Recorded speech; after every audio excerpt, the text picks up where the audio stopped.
तो कहानी है जलीपुर गांव की। सोचिए, बस स्टैंड का वो इलाका, चारों तरफ धूल और गाड़ियों का शोर, और उसी भीड़ के बीच एक आदमी था, संजय। वो रोज अपना ठेला लगाता था, पर सिर्फ ठेला नहीं, साथ में एक बहुत बड़ा सपना भी। सपना था अपना खुद का देसी केएफसी बनाने का। चलिए संजय के इस सफर को जरा करीब से देखते हैं। पर जैसा कि होता है, बड़े सपनों का रास्ता आसान नहीं होता, और संजय को उसे बहुत जल्द ये समझ आने वाला था कि ये सपना असल में एक बहुत बड़ी चुनौती की शुरुआत है, एक ऐसी लड़ाई जिसमें उसका सब कुछ दांव पर लगने वाला था। और जानते हैं, कहानी की शुरुआत ही होती है एक कड़वी सच्चाई से। पहले ही ग्राहक ने जो कहा, वो सीधा दिल पर लगने वाली बात थी। और बस इसी एक लाइन में संजय की सबसे बड़ी प्रॉब्लम छिपी हुई थी।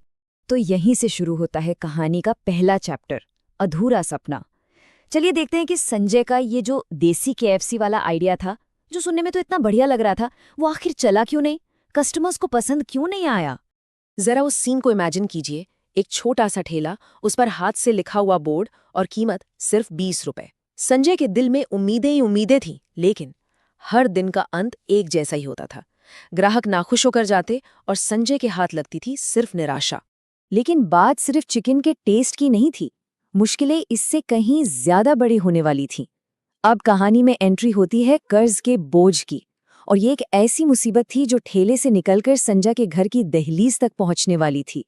और फिर कहानी में आता है विलेन, गांव का वो सेठ जिससे संजय ने पैसे उधार लिए थे। उसकी एक धमकी ने सब कुछ बदल दिया। अब लड़ाई सिर्फ बिजनेस बचाने की नहीं थी, बल्कि अपने सिर पर छत बचाने की थी। सिचुएशन आप देखिए कितनी तेजी से बिगड़ती है। पत्नी मीना अपने गहने तक बेचने को तैयार हो जाती है, लेकिन संजय का ज़मीर ये गवारा नहीं करता, और नतीजा, सेठ उन्हें सच में घर से बाहर निकाल देता है और उन्हें अपने दोस्त दिलीप के यहाँ पनाह लेनी पड़ती है। जब ऐसा लग रहा था कि अब सब कुछ खत्म हो गया, सारी उम्मीदें टूट चुकी हैं, ठीक उसी वक्त संजय को अपनी सबसे बड़ी प्रॉब्लम का सल्यूशन मिला, और ये सल्यूशन था पकौड़े वाले का राज। यकीन मानिए, यही इस कहानी का सबसे बड़ा टर्निंग पॉइंट है। और कमाल की बात देखिए, ये जो जवाब था ना, वो किसी बड़े 5 स्टार रेस्टोरेंट में नहीं, बल्कि सड़क किनारे लगे एक छोटे से पकौड़े के ठेले पे छुपा था। संजय ने देखा कि उस मामूली से ठेले पर जबरदस्त भीड़ है और हर कोई बस स्वाद की तारीफ किए जा रहा है। बस यही देखकर उसकी उत्सुकता बढ़ गई। तो संजय ने हिम्मत करके उस पकौड़े वाले से पूछ ही लिया, और जवाब मिला, इतना सिंपल पर इतना जरूरी। असली राज था मैरिनेशन, मतलब मसालों को चिकन के साथ मिलकर आराम करने का वक्त देना, ताकि स्वाद अंदर तक चला जाए। तो संजय ने फौरन इस नई टेक्निक को आजमाया, और पता है क्या, स्वाद तो एकदम परफेक्ट हो गया। लगा कि बस अब काम बन गया। लेकिन उसकी पत्नी मीना ने एक बहुत जरूरी बात पकड़ ली। चिकन में केएफसी वाला वो क्रिस्पीपन, वो कुरकुरापन अभी भी मिसिंग था। और फिर कहानी में वो मैजिक मोमेंट आया जिसकी किसी ने कल्पना भी नहीं की थी। प्रॉब्लम का फाइनल सॉल्यूशन किसी शेफ या रेसिपी बुक से नहीं, बल्कि रोज की जिंदगी की एक बहुत ही आम सी घटना से निकला। चलिए अब जानते हैं कि क्या था मीना का कुरकुरा आइडिया।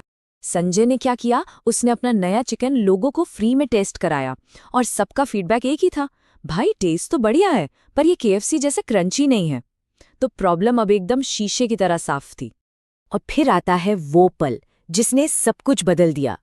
उनके दोस्त दिलीप की बेटी ने एक मासूम सी जिद की, कुरकुरे खाने की, और बस कुरकुरे शब्द सुनते ही मीना के दिमाग में जैसे बिजली कौंध गई। ये दिखाता है कि कैसे कभी-कभी सबसे बड़ी बिजनेस प्रॉब्लम का सल्यूशन एक सिंपल से घरेलू जुगाड़ में छिपा होता है। मीना का आइडिया था कुरकुरे को पीसकर चिकन पर कोटिंग करना। यही वो आखिरी चीज थी जिसकी संजय को तलाश थी। तो अब कहानी अपने क्लाइमैक्स पर है। संजय की सारी मेहनत, सारे आइडियाज, सारी उम्मीदें, सब कुछ एक साथ टेस्ट होने वाला था। अब वक्त था कामयाबी का स्वाद चखने का, वो स्वाद जो उसकी किस्मत को हमेशा के लिए बदल देने वाला था। इस बार संजय जब अपने ठेले पर लौटा, तो उसके चेहरे पर वो पुरानी वाली निराशा नहीं थी। अब वो जानता था कि उसके हाथ में एक जादू है, एक जबरदस्त कॉन्फिडेंस था उसकी आंखों में। और जानते हैं रिजल्ट क्या हुआ? उम्मीद से भी कई गुना बेहतर। लोगों की तारीफों की जैसे बाढ़ आ गई। कोई कह रहा, भाई ये तो बिल्कुल असली केएफसी है, तो कोई कह रहा, क्या क्रंच है, खुशबू, स्वाद, कुरकुरापन, सब कुछ परफेक्ट था।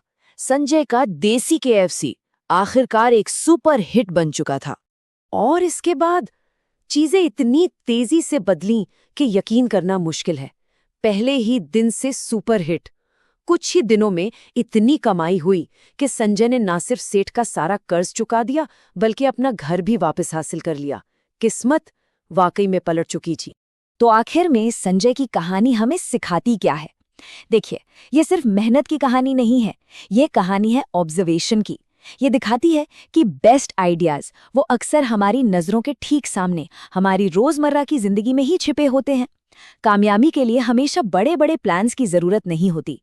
कभी कभी बस अपने आसपास की दुनिया को ध्यान से देखने और साधारण सी चीजों में कुछ एक्स्ट्रा ऑर्डिनरी मौका ढूंढने की जरूरत होती है।